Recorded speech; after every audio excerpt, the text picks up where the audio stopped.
वर्ष शहरात काम करतोय, 30 वर्ष पुणे महानगरपालिकेत नगरसेवक आहे आणि माझी पक्षाकडं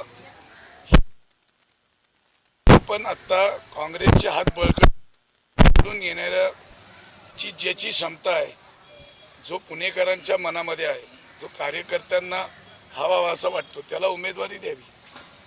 पण एकीकडे पक्ष तुम्हाला कुठे ना कुठे डावलायचा प्रयत्न करते। 6 वेळा तुम्ही नगरसेवक असून सुद्धा उपमहापौर देखील पदावर तुम्ही निवृत्त होते, त्यानंतरही तुम्हाला पक्ष कुठे ना कुठे हे डावलण्याचा प्रयत्न चालू आहे। मग त्याच्यावर काय सांगा? तर पक्ष डावलण्याचं म्हणजे वरिष्ठांपर्यंत काही लोक हे सगळ्या व्यथा पोचवत नाहीत की पुण्यामध्ये सक्षम उमेदवार आहेत। आता आम्ही सगळ्यांनी उमेदवारी मागितली, फक्त काही लोकांची जे टीम तयार करतात आणि ती त्यांची नावं पोचवली जातात।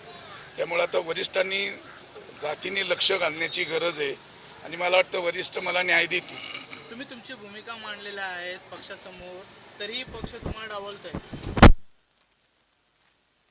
तुमची भूमिका काय असणार आहे? नाही, जर तरवर राजकारण नसतं, पक्ष मला 100% मला न्याय देईल, मला खात्री आहे। कारण पुणेकरांचाच मागणी आहे, पक्षाला आत्ता संकटकाळी निवडून येणारे उमेदवार पाहिजेत आणि माझ्यात ती क्षमता आहे। आपण जर माझं कामाची पद्धत पाहिली असेल की 30 वर्षात पुणे शहराच्या बाबतीत कितीतरी अनेक प्रश्न मी मांडलेत। मी देशातली पहिली ई लर्निंग शाळा आपण केली आहे, राजीव गांधी अकॅडमी, किती आज त्याचं नाव लौकिक सगळीकडे आज आहे, ज्युनियर KG ते 12वी पर्यंत। महानगरपालिकेच्या शाळेतले मुलं IITला ॲडमिशन घेतात, हे कधी कोणाला शक्य वाटलं नसतं। 500 मुलांनी IITला ॲडमिशन घेतले। शहराची काय गरज आहे, शिक्षणाचं माहेरघर आहे, मग 7 वंडर असेल, 4D थिएटर असेल, भीमसेन जोशी कलादालन असेल, म्युझिकल फाउंटन असेल, सदू शिंदे स्टेडियम असेल, शहराचं उत्पन्न वाढवायचं काय, शहराला मेट्रो अंडरग्राऊंड पाहिजे का इलेव्हेटेड पाहिजे, शहराचा SCMTR महत्त्वाचा रस्ता, पाण्याचा प्रश्न, 5 TMC पाणी मुळशी धरणातून आणा, हे गेले मी 12 वर्ष मागं लागले, त्याला कुठेतरी आता मुहूर्त लागतोय। की कचऱ्याचा प्रश्न असेल, आरोग्याचा आहे। आज आपण बघितलं असेल की पुण्याला गुन्हेगारीनी आणि ड्रग्जनी बेडाखा घातला आहे, हे पाहिलं असेल आपण। पुण्यासारख्या ऐतिहासिक शहरामध्ये हजारो किलो ड्रग्ज सापडते, ते कुठून आले, ह्याला हा तरुण पिढीला कुठं वाहत नेतो, या सगळ्या गोष्टीची गरज करणारा आणि पुण्याच्या मनातले विचार समजून घेणारा असा एक कार्यकर्ता म्हणून माझी चांगली ओळख आहे।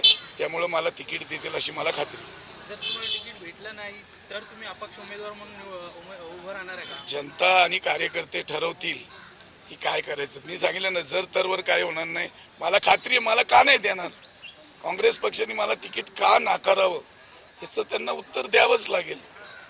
काय रिझन आहे, माझ्यात काय कमी आहे, मी कुठला, माझ्यावर कुठला गुन्हा आहे, मी कुठलं करप्शन केलं आहे, मी कुठलं काय केलं, काही नाही। म्हणजे एकदम क्लीन चिट हा एक काँग्रेस पक्षाचा चांगला उमेदवार आहे।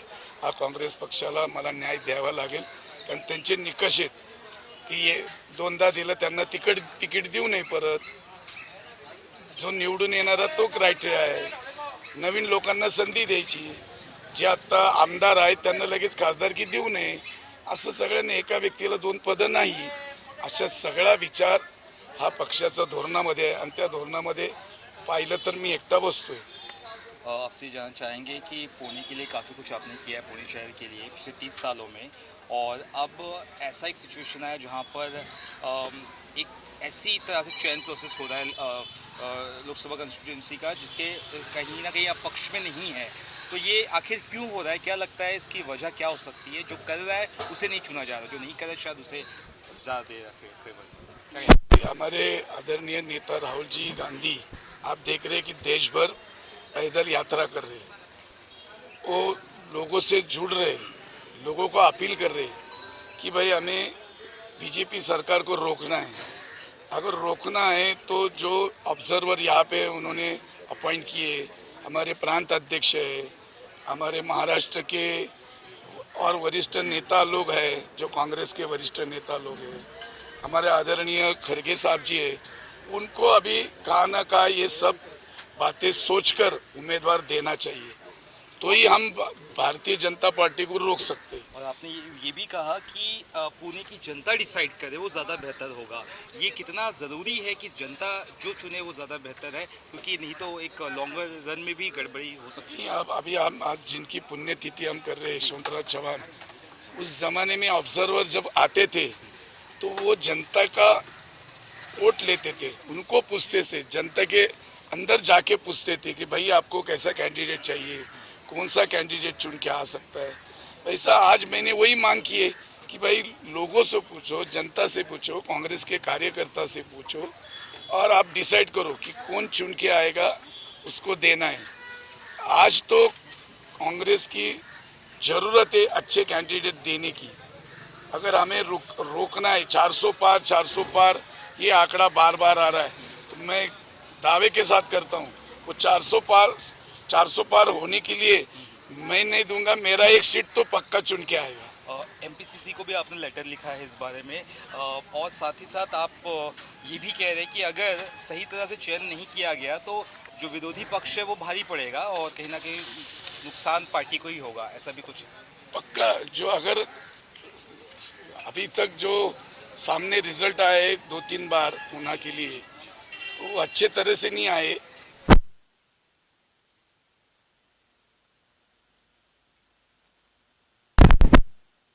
या लेकिन मैं स्ट्रांग हूँ, मैं चुन के आऊँगा। मुझे एक बार संधि दीजिए, मैं चुन के आऊँगा। मैं 40 साल कांग्रेस का काम कर रहा हूँ, एक कार्य करता हूँ। मैंने आज तक किसी पार्टी में कोई इधर उधर मैं कभी गया नहीं हूँ।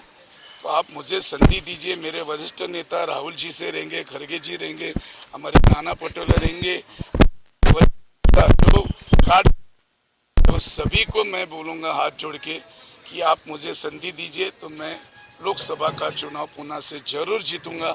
और इसका रिजल्ट का परिणाम आने वाले सब जिला में, महाराष्ट्र में अच्छा ही दिखाई देगा, ये मुझे कॉन्फिडेंस है।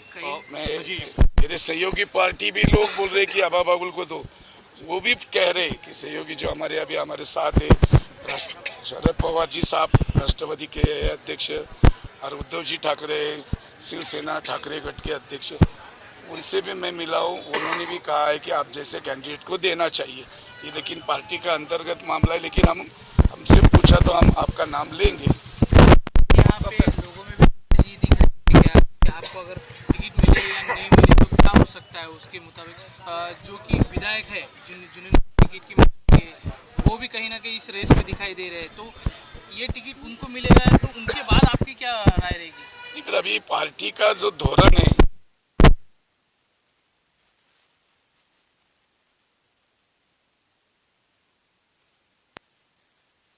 चाहे और 2-3 बार विधायक बने फिर लोकसभा लड़े, ऐसा जनते की राय, हमारी राय, पार्टी की भी राय वही होनी चाहिए। तो वो हमारे साथ ही है, वो हमको छोड़ के कितने जाएंगे नहीं। और अगर विधायक है और हमको अगर आज हम लड़ना चाहते हैं, हम 40 साल काम कर रहे, तो हमको संधि देना चाहिए। जिनको दिया है, जो इम्तिहान में बैठे लेकिन पास नहीं हो गए, तो बार बार वही लोगों को देने से फायदा क्या है? पे फेथ नहीं क्या उनको? थोड़ा संदेह बोलिए, हल्का सा फेथ नहीं क्या उनको आपके ऊपर कि नहीं दे रहे टिकट मुझे? फेथ होना चाहिए ना, कम से कम फेथ नहीं कि पार्टी को कि ऐसा होने के बाद भी भरोसा है, फेथ नहीं, ऐसा नहीं है, भरोसा है लेकिन हर पार्टी में कोई ना कोई होते, तो वो ऊपर कुछ बोलते, आई डोंट नो। लेकिन मुझे टिकट देंगे, मुझे विश्वास है। और आपके माध्यम से तो और पूरा विश्वास है। देखो आज जनता पुणे की है, सुबह से हम जा रहे हर जगह, 4 दिन से हम देख रहे, व्हाट्सअप फेसबुक पे आप देखो, लोग कह रहे कि एक अच्छा उम्मीदवार है, उनको दो। पूरे यंगस्टर हमारे साथ है,